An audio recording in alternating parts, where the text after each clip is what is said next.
Hi everyone, this is Mukesh from Government Girls College Taranagar. आज हम polygenic inheritance discuss करेंगे। तो पिछले कुछ वीडियोस के अंदर हमने इनहेरिटेंस के डिफरेंट पैटर्न्स डिस्कस किए, डिफरेंट टाइप के एलील्स पढ़े और जेनेटिक्स की कुछ प्रॉब्लम्स, न्यूमेरिकल प्रॉब्लम्स हमने डिस्कस की। तो उसी सीरीज़ के अंदर उसी की कंटिन्यूएशन में आज हम पॉलीजेनिक इनहेरिटेंस डिस्कस करेंगे। तो पॉलीजेनिक इनहेरिटेंस स्टार्ट करने से पहले हम दो टाइप के कैरेक्टर्स पढ़ेंगे, कंटिन्यूस एंड डिसकंटिन्यूस कैरेक्टर्स। तो अभी तक जितने भी एग्जांपल्स हमने देखे तो उसके अंदर हमने क्या देखा कि कुछ क्लासेज होती है, फिनोटाइप की कुछ क्लासेज होती हैं, और ये क्लासेज कैसी होती है, कॉन्ट्रास्टिंग। जैसे हमने बात की थी स्टेम हाइट की। पी प्लांट के अंदर जो स्टेम हाइट है ये हमने दो टाइप का देखा था, एक था टोल और दूसरा था शॉर्ट या फिर ड्वार्फ। इसी प्रकार से हमने ह्यूमन बीइंग के अंदर ब्लड ग्रुप्स की बात की थी, मल्टीपल एलील्स के अंदर, कोडोमिनेंस के अंदर। तो हमने देखा कि चार टाइप के ब्लड ग्रुप्स प्रेजेंट है। तो यहाँ पे कितनी फिनोटिपिक क्लासेस है, चार। इसी टाइप से कोडोमिनेंस के अंदर हमने देखा था कि कैटल का जो कलर है, कोट कलर, तो उसके तीन वेरिएंट्स थे, रेड, रॉन और वाइट। इसी टाइप से इनकम्प्लीट डोमिनेंस के अंदर हमने फ्लावर कलर डिस्कस किया था, स्नैपड्रैगन के अंदर, 4 o'clock प्लांट के अंदर, तो रेड, पिंक, वाइट। तो ये इसकी फिनोटिपिक क्लासेज होती है, ये कॉन्ट्रास्टिंग होती है। तो इस टाइप के कैरेक्टर्स को हम क्या बोलते हैं, क्वालिटेटिव। क्वालिटेटिव और डिसकंटिन्यूस, मतलब जैसे यहाँ पे स्टेम है तो वो टोल है, तो हमें इससे कोई मतलब नहीं कि वो कितना टोल है, ठीक है। वो तो इसको हम क्या बोलते हैं, क्वालिटेटिव कैरेक्टर, ठीक है। इसी टाइप से ब्लड ग्रुप है, ब्लड ग्रुप के अंदर जैसे ए ब्लड ग्रुप है तो कौन सा एंटीजन है, एंटीजन ए।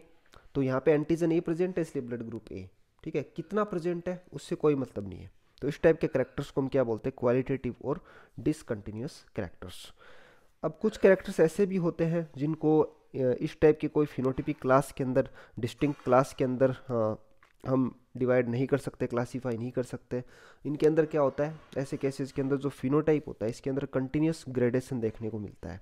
अब कंटिन्यूस ग्रेडेशन का मतलब ही, जैसे हम बात करें ह्यूमन हाइट की, तो एक पॉपुलेशन के अंदर बहुत सारे इंडिविजुअल्स है जिसके अंदर अगर सबकी अगर हाइट देखें हम तो सबकी हाइट सेम नहीं होगी। उसके अंदर हमें सेंटीमीटर, इंच के अंदर भी डिफरेंस देखने को मिलेगा, ठीक है। तो यहाँ पे कंटिन्यूस ग्रेडेशन अपने को देखने को मिलेगा। अगर हम उसको अरेंज करें छोटे से लेके बड़ा तक, तो आपको उसके अंदर ऑलमोस्ट जितनी भी हाइट्स है वो सारी देखने को मिलेगी। तो इस टाइप के जो कैरेक्टर्स होते हैं इनको हम क्या बोलते हैं, क्वांटिटेटिव या कंटिन्यूस कैरेक्टर्स। इसकी और भी एग्जांपल, जैसे ह्यूमन बींग्स का वेट हो सकता है, किसी पॉपुलेशन के अंदर वेट हो सकता है, या फिर इंटेलिजेंस हो सकती है, ठीक है। स्किन का कलर जो है ह्यूमन बींग का, वो एक बहुत अच्छा एग्जांपल है। तो इनको क्वांटिटेटिव या कंटिन्यूस कैरेक्टर्स बोला जाता है। अब यहाँ पे ये ग्रेड्स क्यों देखने को मिलती है, ग्रेडेशन क्यों देखने को मिलती है, तो ये ग्रेडेशन मिलती है क्योंकि यहाँ पे बहुत सारे जीन पेयर्स इन्वॉल्व होते हैं, ठीक है। और इन जीन पेयर्स का इफेक्ट क्या होता है, एडिटिव, एडिटिव या क्यूमुलेटिव। तो यहाँ पे एडिटिव या क्यूमुलेटिव का मतलब ये, जैसे हम मान लें कि हाइट के लिए अपने पास 6 एलील्स रेस्पॉन्सिबल है, 3 पेयर्स ऑफ एलील्स या 6 एलील्स रेस्पॉन्सिबल है। अगर इनमें से प्रत्येक एलील, जैसे मान लो कि 6 सेंटीमीटर हाइट के लिए रेस्पॉन्सिबल है, मतलब प्रत्येक एलील 6 सेंटीमीटर हाइट के लिए रेस्पॉन्सिबल हो, और मान लो अपने पास 3 डोमिनेंट एलील प्रेजेंट है, तो हाइट कितनी होगी, 6 plus 6 plus 6 is equal to 18। तो ये क्या हो गया, क्यूमुलेटिव इफेक्ट। मतलब इनका इफेक्ट कैसा होता है, एडिटिव या क्यूमुलेटिव होता है। मतलब जो प्रत्येक एलील होता है उसका कोई ना कोई कंट्रीब्यूशन होता है, और जितने भी एलील्स प्रेजेंट है, जितने भी डोमिनेंट एलील्स प्रेजेंट है, उनका जो इफेक्ट है वो ऐड हो जाएगा। और फिर ऐड होने के बाद कितना वो आता है उसको आप क्या बोलोगे, एडिटिव इफेक्ट या फिर क्यूमुलेटिव इफेक्ट। तो यहाँ पे प्रत्येक जीन या प्रत्येक एलील का एक सर्टेन अमाउंट ऑफ इफेक्ट होता है, जो हम अभी भी बात कर चुके हैं। और डिग्री ऑफ एक्सप्रेशन की, कैरेक्टर कितना एक्सप्रेस होगा, फिनोटाइप कितना ज़्यादा इंटेंस आएगा, ये डिपेंड करेगा कि नंबर ऑफ डोमिनेंट जीन्स कितने हैं। जितने डोमिनेंट जीन्स प्रेजेंट होंगे डिग्री ऑफ एक्सप्रेशन उतनी ही ज़्यादा होगी। तो यहाँ पे इस टाइप के जो कैरेक्टर्स हैं जिनके अंदर जीन का क्यूमुलेटिव इफेक्ट देखने को मिलता है, जिनके अंदर बहुत सारे जीन्स इन्वॉल्व होते हैं, और जिनके अंदर कंटिन्यूस ग्रेडेशन देखने को मिलता है, तो इस टाइप की इनहेरिटेंस को आप क्या बोलते हैं, क्वांटिटेटिव या फिर पॉलीजेनिक इनहेरिटेंस। और यहाँ पे जो जीन्स इन्वॉल्व हुए हैं इस टाइप के कैरेक्टर्स के अंदर, इस टाइप की इनहेरिटेंस के अंदर, उनको आप क्या बोलते हैं, पॉलीजीन्स या क्यूमुलेटिव जीन्स या फैक्टर्स। तो इनके कैरेक्टरिस्टिक्स देख लेते हैं। पहला कैरेक्टर, इनको क्वांटिफाई किया जा सकता है। जैसे मान लो कि ह्यूमन बीइंग की हाइट है, तो ह्यूमन बीइंग की हाइट को आप इजीली मेजर करके क्वांटिफाई कर सकते हो। उनका वेट है, ठीक है, तो उनके वज़न को आप क्वांटिफाई कर सकते हो। या फिर इवन जो कुछ एग्जांपल्स ऐसे भी देखने को मिलेंगे हमें, जिसमें आप जो सिंपली जो प्रोजेनी होती है उसको काउंट करके भी आप इसको क्वांटिफाई कर सकते हो। जैसा कि हम पहले बात कर चुके हैं, प्रत्येक कंट्रीब्यूटिंग जीन का जो इफेक्ट है वो क्यूमुलेटिव होता है या फिर एडिटिव होता है। यहाँ पे जितने भी एलील्स इन्वॉल्व होते हैं उनका इफेक्ट लगभग क्या होता है, इक्विवेलेंट होता है, ऑलमोस्ट इक्वल होता है। अभी अभी बात की हमने। लिंकेज इन्वॉल्व नहीं होता है। लिंकेज क्यों नहीं इन्वॉल्व होता है, क्योंकि ये जो जीन्स यहाँ पे जो है वो अलग अलग क्रोमोसोम के ऊपर प्रेजेंट है, इस वजह से लिंकेज का कोई क्वेश्चन ही नहीं आता है। अब यहाँ पे क्या होता है कि फिनोटाइप की क्लास अगर आप देखोगे तो कंटिन्यूस ग्रेडेशन मैंने बताया, बहुत सारे फिनोटाइप आपको देखने को मिलेंगे, ठीक है। तो इसलिए हमें इसकी स्टडी करने के लिए प्रोजेनी का नंबर बहुत बड़ा लेना होता है, ठीक है। अपना सैंपल जो साइज है वो बहुत बड़ा होना चाहिए, ठीक है। सैंपल साइज बड़ा नहीं होगा तो पॉलीजेनिक इनहेरिटेंस को स्टडी नहीं किया जा सकता। यहाँ पे जो इफेक्ट होता है उसको एनवायरनमेंट के द्वारा भी इन्फ्लुएंस किया जाता है। इसके एग्जांपल्स देख लेते हैं। पहला एग्जांपल है, व्हीट में जो ग्रेन का कलर होता है, कर्नेल कलर, तो इसको सबसे पहले स्वीडिश जेनेटिसिस्ट एच नील्सन एहिल ने रिपोर्ट किया था। इन्होंने बताया कि व्हीट के अंदर जो ग्रेन का कलर है इसके लिए 3 पेयर्स ऑफ एलील्स रेस्पॉन्सिबल होते हैं, और ये कौन कौन से, capital A small A, capital B small B, capital C small C. इन्होंने एक क्रॉस करवाया, 2 वैरायटीज ली। एक वैरायटी ऐसी थी जिसके कर्नेल कैसे थे, डार्क रेड कलर के। दूसरी वैरायटी जो थी इसके कर्नेल कलर कैसा था, वाइट। तो जो डार्क रेड थी इसका जीनोटाइप क्या था, capital A capital A, capital B capital B, capital C capital C. और जो वाइट वाली जो थी इसका जीनोटाइप क्या था, small A small A, small B small B, small C small C. इनका क्रॉस करवाया तो जो F1 ऑफ स्प्रिंग मिली, इसके अंदर कर्नेल कलर कैसा था, इंटरमीडिएट रेड। और जब इसका सेल्फिंग करवाया गया तो सेल्फिंग करवाने पे रेशो कितना मिला, फिनोटिपिक रेशो 1:6:15:20:15:15:1। तो यहाँ पे 7 फिनोटाइपिक क्लासेस देखने को मिली। अब यहाँ पे जो अलग अलग टाइप के फिनोटाइप थे ये डिपेंड करेंगे डोमिनेंट जीन्स के ऊपर।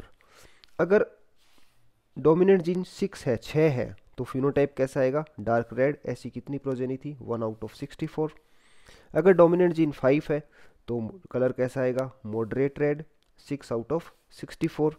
4 dominant gene red, 15/64। 3 dominant genes intermediate red, 20/64। 2 dominant genes phenotype light red, 15/64। अगर डोमिनेंट जीन 1 है तो कलर कैसा आएगा, वेरी लाइट रेड, 6/64। अगर सारे के सारे ही रिसेसिव एलील्स, कोई भी डोमिनेंट जीन नहीं है, तब कलर कैसा आएगा, वाइट। ऐसे कितने ऑफस्प्रिंग्स होंगे, 1/64। तो इनका क्रॉस किस टाइप से कराया जाता है तो वो हम नेक्स्ट एग्जाम्पल में देख लेंगे। तो दोनों का जो क्रॉस है वो लगभग सेम रहेगा, फिनोटाइप डिफरेंट होंगे। दूसरा जो एग्जाम्पल है वो है स्किन कलर इन मैन। तो मैन के अंदर जो स्किन कलर है ये भी पॉलीजेनिक इनहेरिटेंस का एक एग्जाम्पल है। तो यहाँ पे 3 पेयर्स ऑफ एलील होते हैं, वो यहाँ पे स्किन कलर को कंट्रोल करते हैं। तो ये ए बी और सी से डिनोट करेंगे। तो जैसे हम एक क्रॉस करवाएं, capital A capital A, capital B capital B, capital C, तो इसके अंदर कितने डोमिनेंट एलील्स है, 6। इसका क्रॉस करवाते हैं, small A small A, small B small B, small C. तो जो आपका 6 डोमिनेंट जीन है तो ये होगा प्योर ब्लैक, प्योर ब्लैक। इसका क्रॉस कराया, small A small A, small B small B, small C, तो ये होगा वाइट। F1 ऑफ स्प्रिंग कैसी आएगी, capital A small A, capital B small B, capital C small C. तो यहाँ पे जो फिनोटाइप है उसको हम मुलेटो बोलते हैं, मुलेटोज। तो जितने भी F1 है वो सारे के सारे कैसे मिलेंगे, मुलेटोज मिलेंगे। अगर हम मुलेटो की ब्रीडिंग मुलेटो से करवाएं मुलेटो की ब्रीडिंग मुलेटो से करवाए तो जो चेकर बोर्ड में आपको रिजल्ट्स दिख रहे हैं ये रिजल्ट्स अपने को देखने को मिलेंगे। तो यहाँ पे नंबर ऑफ गैमेट्स कितने होंगे, 8 गैमेट्स प्रोड्यूस होंगे। तो उसका सिंपल सा फॉर्मूला जो मैंने बताया था पहले, 2 टू द पावर n।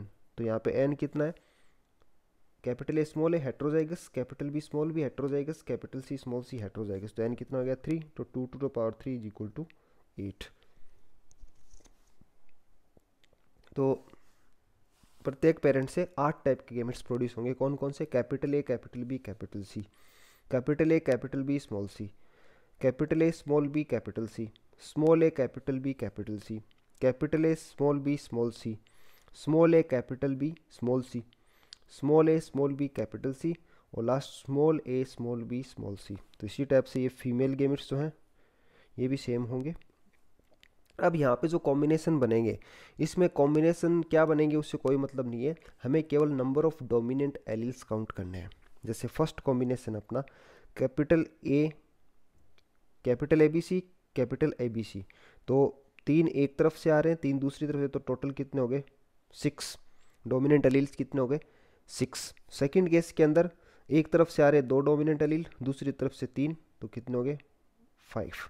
तो इस टाइप से हम क्या करते हैं, प्रत्येक केस के अंदर नंबर ऑफ डोमिनेंट जो एलील्स है इनको काउंट करते हैं। अगर आपके डोमिनेंट एलील्स 6 है, जैसे कि इस केस में हो रहा है, तो आपको क्या देखने को मिलेगा, प्योर ब्लैक। तो ऐसे कितने ऑफस्प्रिंग होगी 1। तो 1 कितने, 1 आउट ऑफ 64 प्योर ब्लैक। उसका जो सेकंड केस है उसके अंदर नंबर ऑफ डोमिनेंट एलील्स कितने होंगे 5। तो यहाँ पे कितने हैं नंबर ऑफ डोमिनेंट एलील्स 5। तो ऐसे कितने देखने को मिलेंगे आपने को 6 आउट ऑफ 64। उसके नंबर ऑफ डोमिनेंट एलील्स कितने होंगे 4। तो 4 के अंदर जो फिनोटाइप आएगा वो क्या होगा डार्क ब्राउन। 5 के अंदर वेरी डार्क ब्राउन, 4 के अंदर डार्क ब्राउन। ऐसी ऑफस्प्रिंग कितनी होगी 15 आउट ऑफ 64। उसके नंबर ऑफ डोमिनेंट एलील्स 3। ऐसी ऑफस्प्रिंग कितनी होगी 20 आउट ऑफ 64। तो इनका जो फिनोटाइप है वो कैसा आएगा इंटरमीडिएट या फिर मुलेटो। उसके नंबर ऑफ डोमिनेंट एलील्स 2। तो 2 के केस में जो फिनोटाइप आएगा होगा लाइट ब्राउन। ऐसी ऑफस्प्रिंग कितनी होगी 15 आउट ऑफ 64। उसके बाद नंबर ऑफ डोमिनेंट एलील्स 1। तो ऐसे कितनी ऑफस्प्रिंग्स होंगी 6 आउट ऑफ 64। इनका फिनोटाइप कैसा आएगा वेरी लाइट ब्राउन। और last number of dominant alleles 0। तो 0 के केस में यहाँ पे कितना देखने को मिलेगा अपने को 1 आउट ऑफ 64। तो इसका मतलब नंबर ऑफ डोमिनेंट एलील्स अगर 6 है तो pure black 1 out of 64, dominant alleles 5 है तो ये कैसे होंगे very dark brown 6 out of 64, number of dominant alleles 4, dark brown 15 out of 64, number of dominant alleles 3, light brown intermediate या मुलेटो 20 out of 64, number of dominant alleles 2, light brown 15 out of 64, number of dominant alleles 1, very light brown 6 out of 64 and number of dominant alleles 0, मतलब all are recessive. Then ये कैसे होंगे white 1 out of 64। तो इस प्रकार जो human being के अंदर स्किन कलर होता है ये एक पॉलीजेनिक इनहेरिटेंस का टाइप होता है। तो यहाँ पे हम जो चेकर बोर्ड ड्रॉ करेंगे इसके अंदर केवल हम डोमिनेंट एलील्स का नंबर काउंट करना है। यहाँ पे जीनोटाइप जो है वो लिखने का कोई मीनिंग नहीं है। तो इस प्रकार से हम आसानी से इस चेकर बोर्ड को इंटरप्रेट कर सकते हैं। So that's all we have here. Thank you so much.